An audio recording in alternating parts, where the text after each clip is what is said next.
ሶማሌዎች ጥያቄ አላቸው፣ አፋሮች አድምጧቸው።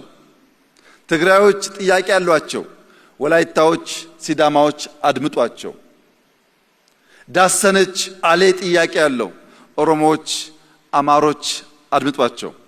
በተለይ ኦሮሞዎችና አማሮች ዳሰነችን፣ ኮንሶን፣ አሌን ካላደመጣችሁ ኢትዮጵያን ልታጸኑ አትችሉም። ምንም ጥርጥር የለውም። በቁጥር ትላልቅ ህዝቦች ናችሁ። ትናንሾቹን ካላከበራችሁ፣ ትናንሾቹን ካላደመጣችሁ፣ በቁጥር ብቻ የኛ ፍላጎት ይሁን ካላችሁ ይህ ውይይት አይሳካም። ይህ ውይይት የሚሳካው አሌ ጥያቄ ሲጠይቅ ጋሞ የማይጎዳ ከሆነ ያ ጥያቄ የማይጎዳው ከሆነ አሌም መቀበል አለበት። አሌ ጥያቄ ሲጠይቅ ጥያቄው ጎፋን የሚጎዳ ከሆነ ግን አሌ ጥያቄውን መሳብ አለበት። ማንም ሳይጎዳ በጋራ መጠቀም የምንችልባቸውን ጉዳዮች አንስተን ለኔ ሳይሆን ለኛ፣ ለሰፈሬ ሳይሆን ለኢትዮጵያ ማለት ከቻል ይህ ምክክር ፍሬያማ ይሆናል። የደከሙ ኮሚሽነሮች በማምሻ እድሜያቸው ለኢትዮጵያ ልፋታቸው፣ ምንዳቸው የዚህ ውይይት ውጤት ይሆናል።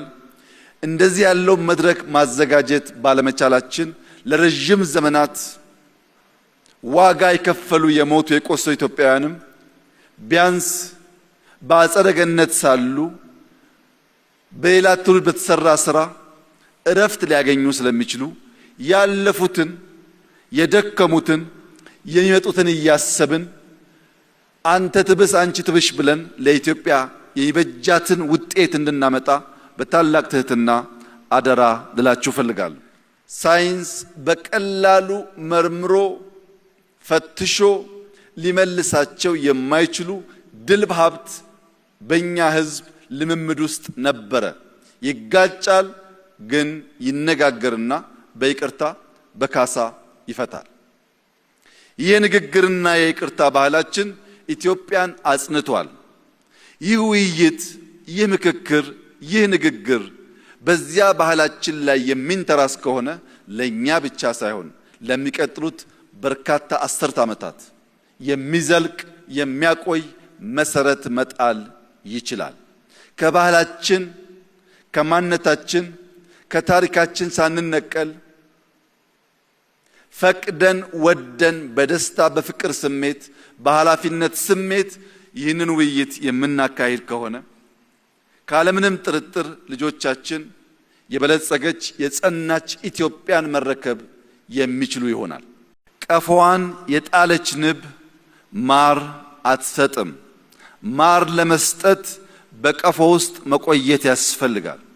ይህ 4000 ስብስብ መልካም ነገር መስጠት የሚቻለው በዚህ ጉባኤ አዳራሽ ውስጥ ሐሳቡን ልቡን ሰብስቦ ሌላኛውን ወገን ማድመጥ ሲችል ነው እንጂ ማታ ማታ እየወጣ ፌስቡክ የሚያይ ከሆነ፣ ማታ ማታ እየወጣ ምክር የሚያደምጥ ከሆነ፣ ማታ ማታ እየወጣ ይህንን አውድ ያልተገነዘቡ ሰዎች መልእክት የሚጭኑበት ከሆነ ያንብ ማር አይሰጥም።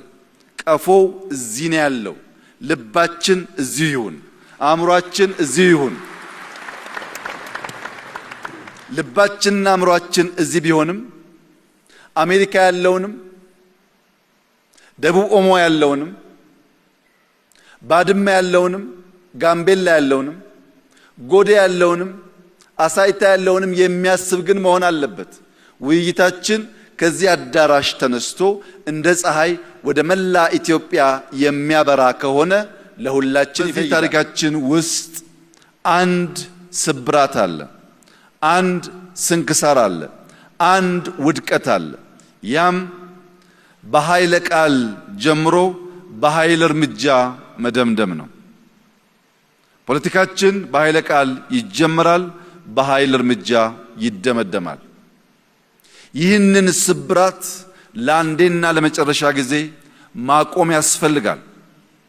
የኢትዮጵያን ታሪክ ወደ ኋላ መለስ ብለን ከኢፋት እስከ ግቤ፣ ከወላይታ እስከ ከፋ፣ ከወሎ እስከ ሸዋ፣ ከላስታ እስከ ትግራይ፣ ከአፋር እስከ ሶማሌ የኢትዮጵያን ሱልጣኔቶች የኢትዮጵያን ስርወ መንግስት ብንፈትሽ በሁሉም ጊዜ የምናየው ስብራት በኃይለ ቃል ጀምሮ በኃይል መደምደም ነው።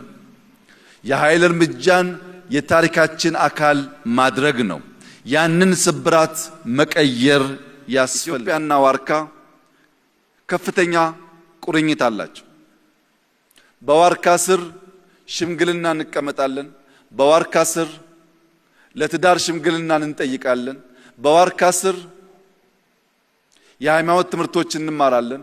በዋርካ ስር አባቶች ዘር ያስቆጥሩናል። በዋርካ ስር እንማማራለን። በዋርካ ስር እናርፋለን። ባለፉት ጥቂት ዓመታት ዋርካን የመቁረጥ ባህል ሲሰፋ ምክክሩ እየቀነሰ ንግግሩ እየቀነሰ አንተ ትብስ አንቺ ትብሽ የሚለው ባህላችን ከኔ ወዲያማ እኔ ብቻ እኔ ካላልኩ እኔ የምፈልገው ካልሆነ የሚል አደገኛ ልምምድ ተቀየረ።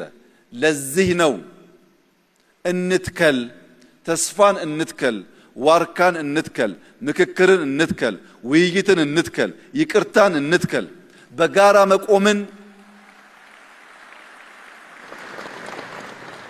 በጋራ መቆምን እናጽና። በዚያ ብቻ ነው ሁላችን ተጠቃሚ፣ ሁላችን አሸናፊ የምንሆነው። ላለፉት 4 ዓመታት በብዙ ችግር ፈተና ውስጥ ይህ ጉዳይ ለዚህ እንዲበቃ ያደረጋችሁ የምክክር ኮሚሽን አባላት በሙሉ ለኢትዮጵያ ታላቅ ውለታ ውላችኋል።